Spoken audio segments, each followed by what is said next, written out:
Hi, cohort. Happy New Year. Welcome back to Cal Poly in the year 2016.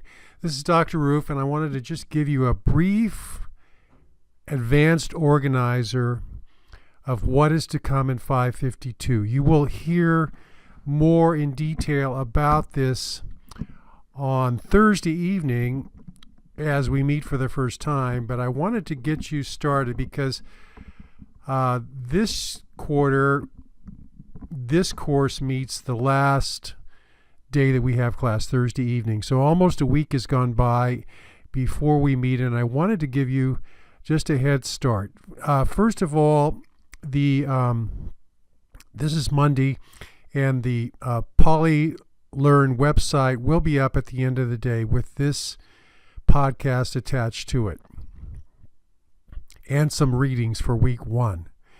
But just an overview. This course, 552, Transition and Family Support, is going to basically be aimed at the 3 circles that you see in the funnel. The ability to teach self-determination skills, the ability to understand families, and thirdly, knowledge of the transition process in IDE IA 2004 regulations. So of those two, the top 2 circles are certainly much more difficult than the knowledge of the transition process and the regulations and how to fill out a form. Okay, so with that in mind, I wanted to give you an advanced organizer as to the assignments. In this course, there will be a final exam, and there will be 4 projects. So if I can get this to forward, I'll give you a picture of what those 4 projects are. Okay, so 2 of the projects are going to be school-based, and one larger two-pronged project is going to be home-based. So in your school settings, you will be working with a student, an elementary student and a secondary student are in the area of self-determination.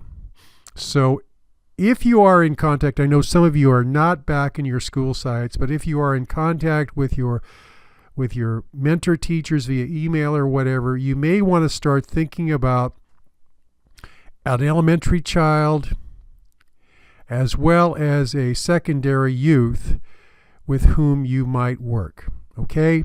So in terms of the elementary child, we are going to be teaching one child in the context of your time in your school setting, in your elementary school setting, a self-determination skill. And most likely this is going to involve either choice making or self-regulation. So chat with your mentor teacher as soon as you can. You maybe already have done this in terms of a child in the classroom with whom you could work to teach a self-determination skill, one of the many, but we're going to focus on either choice making or increasing choice making within the context of that academic setting, or self-regulation. Okay, so that's going to be one project that will involve one student. This is an individual project. Okay, the second project will be again a self-determination project, but with a secondary youth in your secondary setting, your middle, junior, or high school.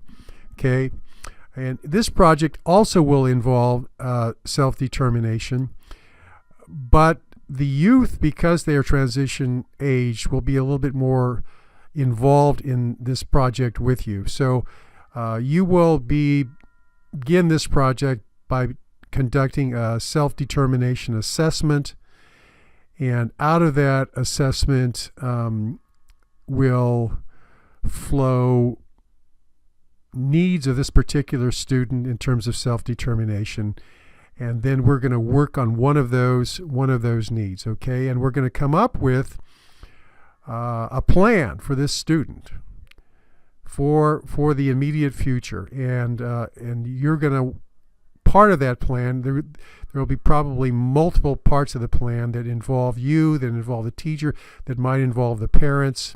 You're going to set the plan up, and then you are going to peck away at least one part of the things that need to be done in terms of this child's future.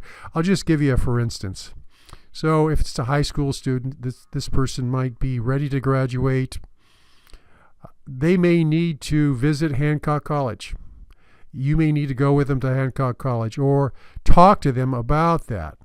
Okay, so it's going to involve a series of conversations, assessments that you might conduct with them in terms of their interests, their abilities, vocationally, educationally, if there's post-secondary education involved for them. So those will unfold in the context of your time in that classroom. Maybe a little time outside, but for the most part, it's going to be a lot of work directly with that student, talking to them about their future, that secondary student. Something that may or may not have been done before. All right, the third project is going to involve a family.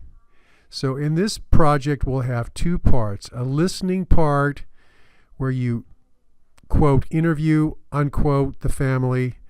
But it's not an interview in that sense. It's more of a conversation where you get to know the family using the family systems framework that you're going to learn about.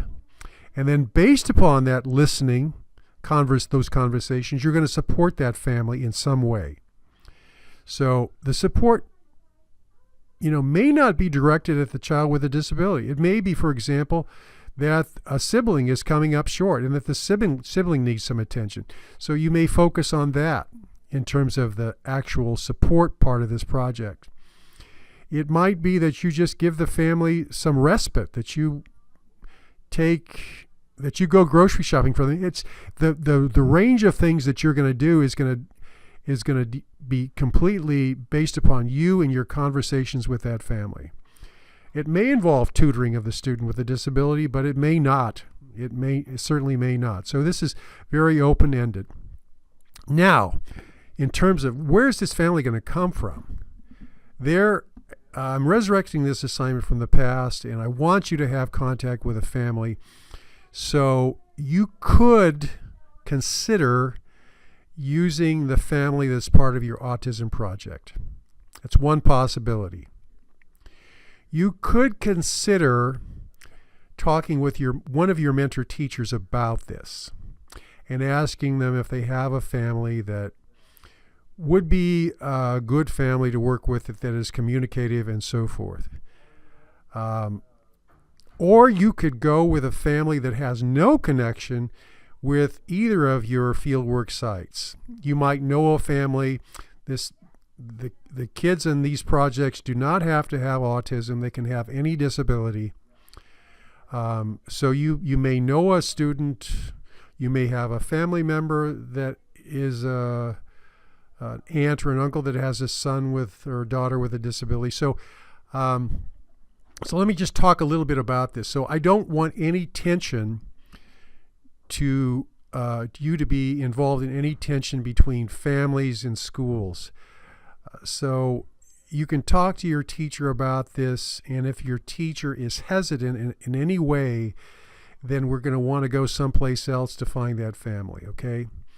So I can just tell you that sometimes teachers don't want you listening to families. If they're not there, or if they don't know what's going on, they get a little defensive. They might get a little defensive. So we don't want that. I don't want you in that position. I can probably help you come up with a family if you're not able to come up with one on your own.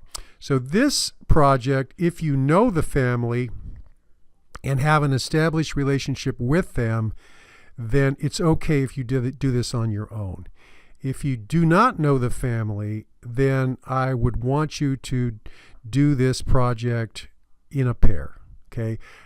Translation, I don't want you to be going to a family's home that you don't know by yourself. Okay.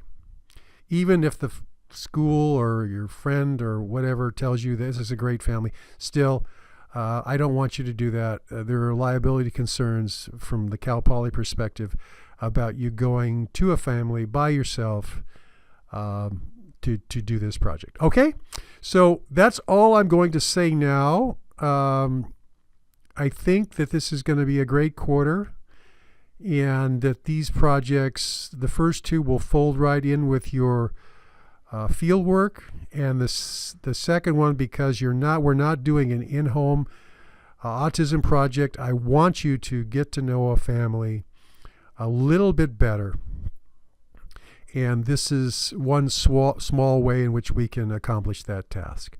Okay, I will see you on Thursday evening and provide you with more details, but please be thinking about this. And there are a couple of brief readings on PolyLearn, one of which links self-determination to transition. They are, excuse me, they are very, very closely linked. You need to be self-determined in order to have a successful transition to adult life. So see you Wednesday. Thanks for listening. Bye-bye.